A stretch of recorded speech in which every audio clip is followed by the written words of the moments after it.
नमस्कार। पिछले कुछ हफ्तों में देखें तो भारत में विमानन क्षेत्र से कई काफी परेशान करने वाली खबरें आई हैं। हाँ बिल्कुल, एक के बाद एक। तो हमारे पास जो भी जानकारी है समाचार लेखों से, रिपोर्टों से, आज हम कोशिश करते हैं उसकी तह तक जाने की। मतलब समझते हैं कि इन हालिया गंभीर घटनाओं के पीछे क्या है, मुख्य पहलू क्या हैं। शुरुआत करते हैं सबसे बड़ी घटना से, जो अहमदाबाद में हुई।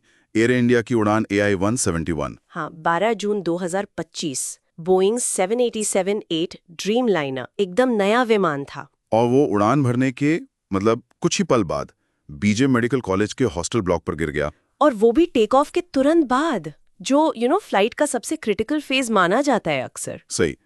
आंकड़े देखें तो 242 लोग थे विमान में, 230 यात्री, 12 क्रू, और उनमें से सिर्फ एक यात्री बच पाए। एक ब्रिटिश नागरिक थे, वो निकास द्वार के पास थे शायद। हाँ, 241 लोगों की दुखद मौत, और सिर्फ हवा में ही नहीं, जमीन पर भी। हाँ, जमीन पर भी कम से कम 38 लोगों की मौत की खबर है और करीब 60 लोग घायल भी हुए हैं। बहुत ही भयावह। जांच तो चली रही है, जाहिर है। ब्लैक बॉक्स मिल गए हैं। अच्छा। और शुरुआती जांच जो है वो इंजन की परफॉर्मेंस, मतलब थ्रस्ट कितना था, फ्लैप सही थे या नहीं, लैंडिंग गियर की पोजीशन, और इलेक्ट्रिकल सिस्टम्स, जैसे वो खबरों में था कि लाइटें टिमटिमा रही थी, इन सब चीज़ों पर फोकस है। एक और अहम बात सामने आई है।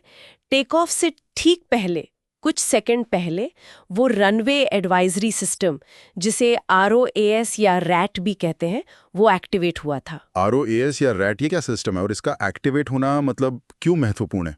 देखिए, ये सिस्टम बेसिकली पायलट को चेतावनी देता है अगर रनवे पर कोई खतरा हो, कोई बाधा हो। ओके। तो टेक ऑफ से एन पहले इसका एक्टिव होना ये नॉर्मल नहीं है। ये इस तरफ इशारा कर सकता है कि शायद रनवे पर कोई इशू था, या कम से कम सिस्टम को ऐसा लगा। ये जांच का एक बहुत बहुत जरूरी एंगल है। जाहिर है। और इस हादसे के बाद एयर इंडिया और बोइंग भी दोनों ही सवालों के घेरे में हैं।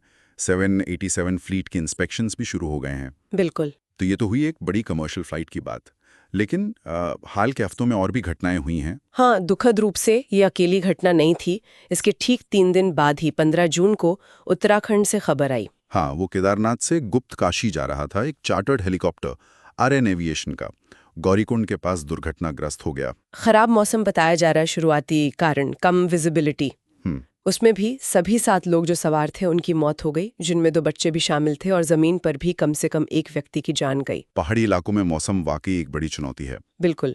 और इसके बाद फिर 4 धाम क्षेत्र में हेलीकॉप्टर ऑपरेशन रोक दिए गए। सुरक्षा समीक्षा होने तक NDRF, SDRF की टीमें बचाव कार्य में लगी। तो एक कमर्शियल जेट, फिर एक चार्टर्ड हेलीकॉप्टर, और इनके अलावा एक छोटे ट्रेनिंग विमान का भी हादसा हुआ था कुछ समय पहले। हाँ, वो मार्च अप्रैल की बात है। गुजरात के महसाणा में ब्लू रे एविएशन का एक ट्रेनिंग प्लेन था, सेस्ना 152, वो क्रैश हुआ था। अच्छा। उसमें गनीमत ये रही कि जो ट्रेनी पायलट थीं, 19 साल की महिला, उन्हें सिर्फ मामूली चोटें आईं। कारण? शुरुआती जांच में तकनीकी खराबी, मतलब टेक्निकल प्रॉब्लम की बात कही जा रही है।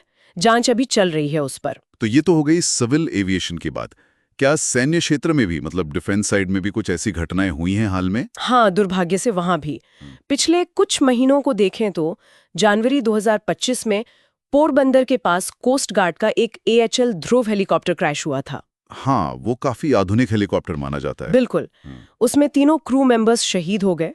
फिर मार्च 2025 में अंबाला के पास एयरफोर्स का एक जागवार फाइटर जेट गिरा। ओके, उसमें पायलट सुरक्षित इजेक्ट कर गए थे। और उसी महीने बागडोगरा के पास एक AN-32, जो ट्रांसपोर्ट एयरक्राफ्ट है, उसकी क्रैश लैंडिंग हुई थी। उसमें कोई हताहत नहीं हुआ। तो अगर हम ये सब देखें, एक कमर्शियल जेट लाइनर, एक चार्टर्ड हेलीकॉप्टर, एक छोटा ट्रेनिंग प्लेन, और फिर ये मिलिट्री एयरक्राफ्ट्स, बहुत कम समय में काफी अलग अलग तरह की घटनाएं हुई हैं। ये पैटर्न थोड़ा चिंताजनक लगता है। हाँ, और यहाँ जो बात खास तौर पर ध्यान देने वाली है वो है इन घटनाओं की विविधता। मतलब टाइप ऑफ एयरक्राफ्ट बिल्कुल अलग है, ऑपरेशनल सिचुएशंस अलग हैं।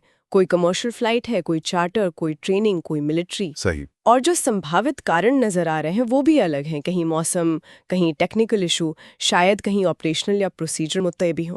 तो हर घटना की अपनी अलग और बहुत गहरी जांच होनी जरूरी है, इसमें कोई शक नहीं, ताकि भविष्य के लिए सबक सीखे जा सकें, सुरक्षा बढ़ाई जा सके। लेकिन ये भी जरूरी है कि हम इन आंकड़ों के पीछे जो इंसानी त्रासदी है, जो दुख है, उसे न भूलें। बिल्कुल बिल्कुल। हर आंकड़ा एक जान है, एक कहानी है, एक परिवार है।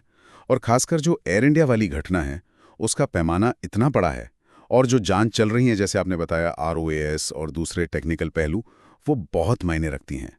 और इन सब को एक साथ रखकर सोचने पर मतलब ये सारी घटनाएं, इनकी संख्या, इनके प्रकार और इनका इतने कम समय में होना, तो एक सवाल मन में आता है, क्या ये अलग-अलग दिखने वाली घटनाएं मिलकर भारत में एविएशन सेफ्टी का जो पूरा ढांचा है, जो ओवरऑल सिस्टम है और जो अलग-अलग सेक्टर्स में निगरानी है, प्रोटोकॉल्स का पालन है, क्या उस पर कोई बड़ा, कोई ज़्यादा सिस्टमैटिक सवाल खड़ा करती हैं, जिस पर शायद सिर्फ अलग-अलग जांचों से आगे बढ़कर सोचने की ज़रूरत